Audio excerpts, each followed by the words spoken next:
राधे राधे। राधा रानी की कृपा आप सब पर सदा बनी रहे। आज हम अघन मास के महालक्ष्मी व्रत की कथा सुनेंगे, तो चलिए हम अपनी कथा शुरू करते हैं।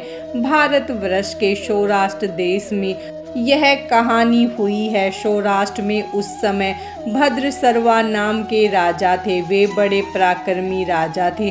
उनकी रानी का नाम सूरज चंद्रिका था। रानी दिखने में सुंदर और सुलक्षणा थी तथा पतिव्रता थी। उन दोनों के साथ पुत्र और उसके बाद एक कन्या का वरदान मिला था। कन्या का नाम श्यामबाला था। एक बार महालक्ष्मी जी के मन में आया कि जाकर उस राजा के राजप्रसाद में रहे। इससे राजा को दुगनी धन दौलत की प्राप्ति होगी और वह इस धन दौलत से अपनी प्रजा को और सुख दे पाएगा।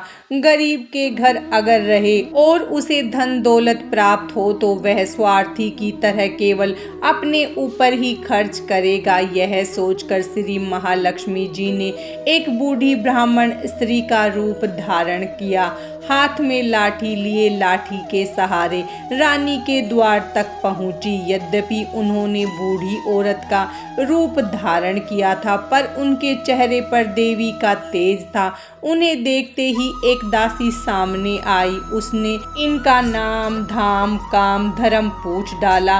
वृद्ध ब्राह्मणी का रूप धारित माता लक्ष्मी ने कहा, बालिके, मेरा नाम कमला है। मेरे पति का नाम भुवनेश है। हम द्वारिका में रहते हैं। तुम्हारी रानी पिछले जन्म में एक वैश्य की पत्नी थी। वह वैश्य गरीब था। दरिद्र के कारण हर रोज लड़ाई झगड़े होते थे तथा उसका पति रोज उसे मारता था। इन बातों से तंग आकर वह घर छोड़कर चली गई तथा वन और जंगल में खाली पेट भटकने लगी। उसकी इस दुर्दशा पर मुझे दया आ गई। तब मैंने उसे सुख संपत्ति देने वाली श्री महालक्ष्मी की कथा सुनाई। मेरे कहने पर उसने श्री महालक्ष्मी का व्रत किया। श्री महालक्ष्मी प्रसन्न हुई। उसकी गरीबी दूर हुई। उसका घर संसार दौलत धन संपत्ति से भर गया। बाद में पति पत्नी दोनों परलोक सिधारे। लक्ष्मी व्रत करने के कारण वे लक्ष्मी लोक में रहे। उन्होंने जितने साल महालक्ष्मी का व्रत किया उतने हजारों साल उन्हें सुख भोग मिला। इस जन्म में उसका जन्म राजघराने में हुआ है, परंतु वह श्री महालक्ष्मी का व्रत करना भूल गई है। उसे याद दिलाने मैं यहाँ आई हूँ। बुढ़िया की बातें सुनकर दासी ने उन्हें प्रणाम किया तथा श्री महालक्ष्मी का व्रत किस तरह किया जाए इस बारे में पूछा। बुढ़िया रूप धारण किए हुए श्री महालक्ष्मी माता ने दासी को पूजा की विधि तथा महिमा बतलाई। इसके बाद वह दासी माता को प्रणाम कर रानी को बताने अंदर चली गई। राज वैभव में रहते हुए रानी को अपने ऐश्वर्य का बहुत घमंड हुआ था। संपत्ति और अधिकार की वजह से वह उन्मत्त हो गई थी। दासी द्वारा बताई गई बुढ़िया की बातें सुनकर वह आग बबूला होकर राजद्वार पर आकर बुढ़िया रूपी श्री महालक्ष्मी पर बरस पड़ी। उसे यह मालूम नहीं था कि श्री महालक्ष्मी माता बुढ़िया का रूप धारण किए द्वार तक आई है, परंतु रानी का इस कदर रूखा बर्ताव तथा अपना अनादर देखकर माता ने वहां ठहरना ठीक न समझा। वे वहां से चल पड़ी। राह में उन्हें राजकुमारी श्यामबाला मिली।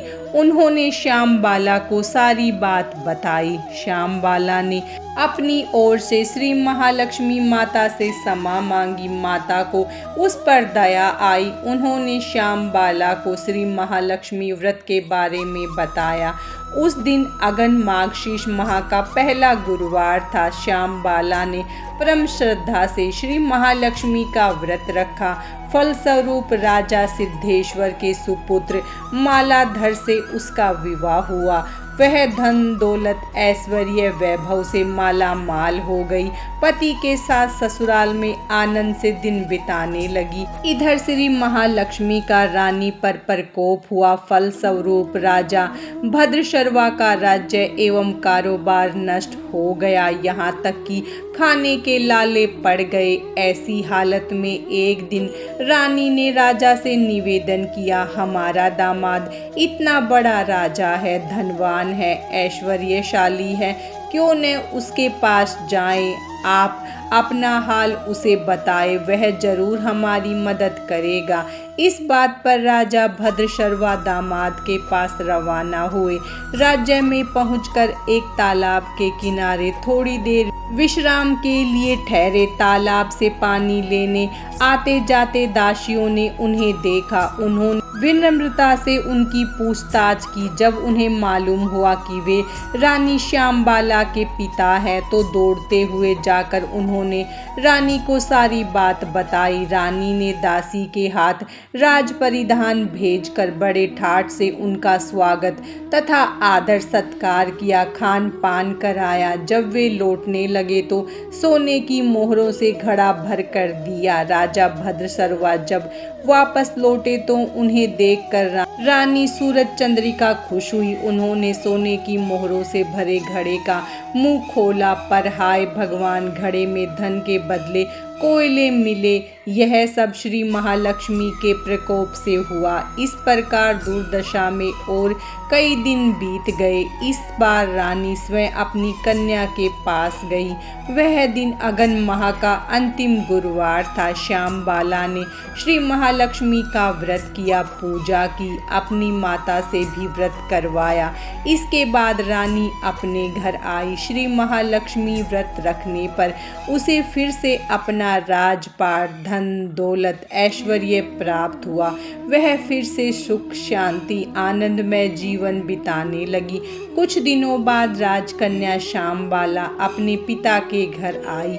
उसे अपने घर देखकर सूरज चंद्रिका को पुरानी बातें याद आई। यहीं की श्यामबाला ने अपने पिता को घड़ा भर कोयला दिया था और उसे तो कुछ भी नहीं दिया था। इसी कारण श्यामबाला को पिता के घर में आने पर उसका कोई भी आतिथ्य सत्कार नहीं हुआ, बल्कि अनादर हुआ। पर उसने इस बात का बुरा नहीं माना। अपने घर लौटते समय अपने पिता के घर से थोड़ा नमक ले लिया। अपने घर लौटने पर उसके पति ने पूछा, अपने मायके से क्या लाई हो?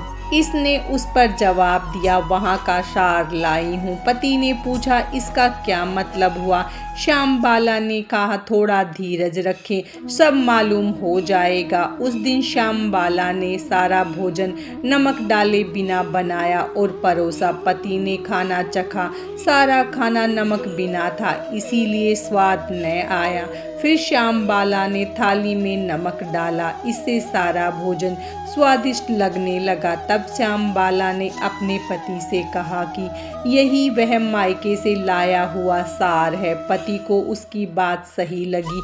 फिर वह दोनों हंसी मजाक करते हुए भोजन करने लगे। कहा गया है कि इस तरह जो कोई श्रद्धा भाव से श्री महालक्ष्मी की पूजा करे, उसे माता की कृपा प्राप्त होती है, सुख संपत्ति शांति प्राप्त होती है, उसकी सभी मनोकामनाएं पूरी होती है। परंतु यह सब प्राप्त होने पर माता की पूजा को भूलना नहीं चाहिए। हर गुरुवार को व्रत पाठ अवश्य करना चाहिए। इस तरह श्री महालक्ष्मी महिमा भक्तों की मनोकामना पूरी करती है। महालक्ष्मी व्रत की कथा समाप्तम। अब हम दूसरी कथा सुनेंगे। एक गांव में एक गरीब ब्राह्मण रहता था। वह नियमित रूप से जगत के पालनहार भगवान विष्णु की आराधना करता था। उसकी पूजा भक्ति प्रसन्न होकर भगवान ने उसको दर्शन दिए और ब्राह्मण से वर मांगने के लिए कहा। तब ब्राह्मण ने लक्ष्मी जी का निवास अपने घर में होने की इच्छा जाहिर की। तब भगवान विष्णु ने लक्ष्मी जी की प्राप्ति का मार्ग बताया। उन्होंने बताया कि मंदिर के सामने एक स्त्री आती है जो यहाँ आकर उपले थापती है। तुम उसे अपने घर आने का आमंत्रण देना, वही देवी लक्ष्मी है। भगवान विष्णु ने ब्राह्मण से कहा, जब धन की देवी माँ लक्ष्मी तुम्हारे घर पधारेंगी तो तुम्हारा घर धन धान्य से भर जाएगा। यह कहकर भगवान चले गए। अगले दिन वह सुबह ही मंदिर के सामने बैठ गया। लक्ष्मी जी उपले थापने के लिए आई तो ब्राह्मण ने उन्हें अपने घर आने का निवेदन किया। ब्राह्मण की बात सुनकर लक्ष्मी जी समझ गई कि यह सब भगवान विष्णु के कहने से हुआ है। लक्ष्मी जी ने ब्राह्मण से कहा कि मैं चलूंगी तुम्हारे घर, लेकिन इसके लिए तुम्हें पहले महालक्ष्मी व्रत करना होगा। अगन मास में पड़ने वाले हर गुरुवार को तुम्हें मेरा पूजन करना होगा, उसके बाद ही तुम्हारा मनोरथ पूर्ण होगा। ब्राह्मण ने देवी के कहे अनुसार व्रत और पूजन किया और देवी को उत्तर दिशा की ओर मुख करके पुकारा। इसके बाद देवी लक्ष्मी ने अपना वचन पूरा किया। मान्यता है कि उसी दिन से इस व्रत को करने की परंपरा शुरू हुई थी। महालक्ष्मी की कृपा आप सब पर सदा बनी रहे। राधे राधे।